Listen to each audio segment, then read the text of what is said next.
తాను భర్తని శాసించడం కాదు, భర్త తృప్తి కొరకు తాను జీవిస్తుంది. అది ధర్మం సతికి. కాబట్టి మీరు అలా ఉండగలరా? నా ఇంటికి అలా కదూ రావాలని మీరు వ్రతం చేస్తున్నారు. మీరు అలా చేసేది వ్రతం అయితే నేను చెప్పింది వినాలి కదూ. మీరు బయటకు వచ్చి బట్టలు ఉచ్చుకోండి, నేను చెప్తున్నాను.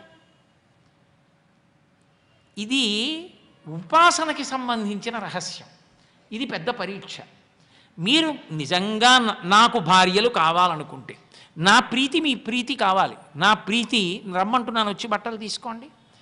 అయితే ఇక్కడ మీరు నన్ను ఒక ప్రశ్న వేయచ్చు, ఏమంటే అది ధూర్త చేష్టితం కదా, ఒక్కడు ఉండి పిలిస్తే తప్పు లేదు, ఇంతమంది గోపాల బాలుర్ని చుట్టూ పెట్టుకుని పిలవచ్చా? చలితో వణికిపోతున్నారే వాళ్ళు నీళ్లలో, ఏదో ఒక ఆవరణ ఉంది కదా మీకు అని ఈ దీర్ఘ ప్రసంగం చేయొచ్చా? అసలు వెళ్ళొచ్చా? అలాగా ఎలా సమర్థిస్తాం కృష్ణుడి యొక్క చేష్టితాన్ని? అంటే మీరు ఇక్కడ బాగా గమనించవలసిన విషయం ఒకటి ఉంది. అదొక్కటి మీరు బాగా పట్టుకోగలిగితే మీరు గోపికా అవస్త్రాపహరణ ఘట్టమునందున్నటువంటి రహస్యం మీకు అర్థమైపోతుంది. ఎందుకు ఫలించదు అంటే, అసలు స్నానం దేని కొరకు చేశారు? వ్రతం చేయడానికి. ఆ స్నానం చేసేటప్పుడు వరుణుడి పట్ల గౌరవంతో చెయ్యాలి. అంటే దిగంబర స్నానం చేయకూడదు. ఒంటి మీద నూలుపోగు లేకుండా స్నానం చేస్తే అది ఎదురుగుండా ఉన్నటువంటి జలాధిష్టాన దేవత అయినటువంటి వరుణుడి పట్ల అపచారం చేసినట్టు. అప్పుడు ఆయన ఏం చేస్తాడంటే శరీరంలో ఉన్న తేజస్సుని హరించేస్తాడు. అందుకే ఒంటి మీద బట్టతోటే స్నానం చేయాలి. గోపకాంతలు ఏం చేశారు? బట్టలు బయట విడిచిపెట్టి స్నానానికి వెళ్ళారు. ఇప్పుడు అది మొట్టమొదటి దోషం వచ్చింది. ఇప్పుడు ఆ దోషం పోవాలంటే ప్రాయశ్చిత్తం జరగాలి. ప్రాయశ్చిత్తం అయితే తప్ప వ్రతం ఫలించదు. ఇప్పుడు వాళ్ళని అనుగ్రహించడానికి ఆయన ప్రాయశ్చిత్తం చెప్తున్నాడు. మొదటిది. 2, నదీ స్నానం అనకు ఒక నియమం ఉంటుంది. నదీ స్నానానికి మీరు ఏ బట్టలు కట్టుకుని వెళ్ళారో ఆ బట్టలే కట్టుకుని మళ్ళీ రాకూడదు.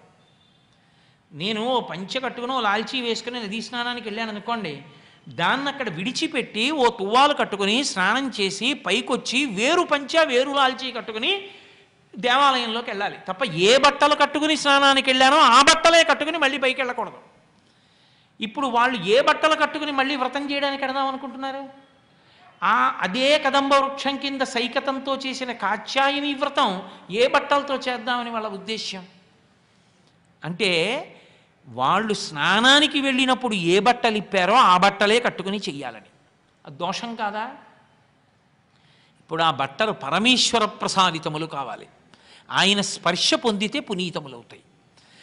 ఆయన చేత ఇవ్వబడ్డాయి, మళ్ళీ దోషం పోయింది.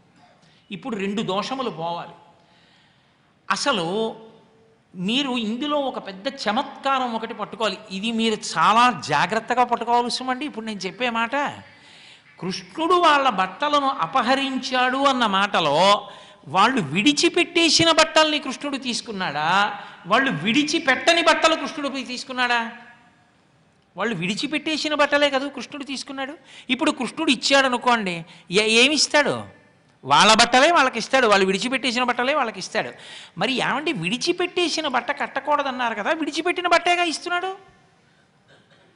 అంటే మీరు ఒక్కటి బాగా గుర్తుపట్టండి, అందులో పెద్ద రహస్యం ఏమిటంటే గోపికా వస్త్రాపహరణ ఘట్టంలో వస్త్రమును విడిచిపెట్టుట అంటే శరీర అభిమానమును విడిచిపెట్టుట.